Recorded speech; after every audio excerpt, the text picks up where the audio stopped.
إن الله عالم غيب السماوات والأرض إنه عليم بذات الصدور هو الذي جعلكم خلائف في الأرض فمن كفر فعليه كفره ولا يزيد الكافرين كفرهم عند ربهم إلا مقتا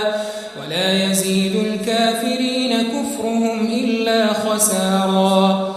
قل أرأيتم شركاءكم الذين تدعون من دون الله أروني ماذا خلقوا من الأرض أم لهم شرك في السماوات أم آتيناهم كتابا فهم على بينة منه بل إن يعد الظالمون بعضهم بعضا إلا غرورا إن الله يمسك السماوات والأرض أن تزولا ولئن زالتا إن أمسكهما من أحد من بعده إنه كان حليما غفورا وأقسموا بالله جهد أيمانهم لئن جاءهم نذير ليكونن أهدى من إحدى الأمم فلما جاءهم نذير ما زادهم إلا نفورا استكبارا في الأرض ومكر السيء ولا يحيق المكر السيء إلا بأهله فهل ينظرون إلا سنة الأولين فلن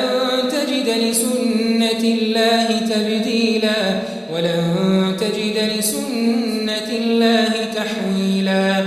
أولم يسيروا في الأرض فينظروا كيف كان عاقبة الذين من قبلهم وكانوا أشد منهم قوة وما كان الله ليعجزه من شيء في السماوات ولا في الأرض إنه كان عليما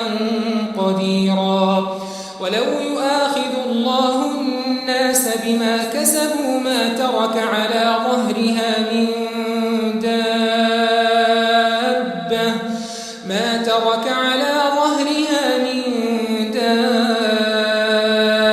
دابة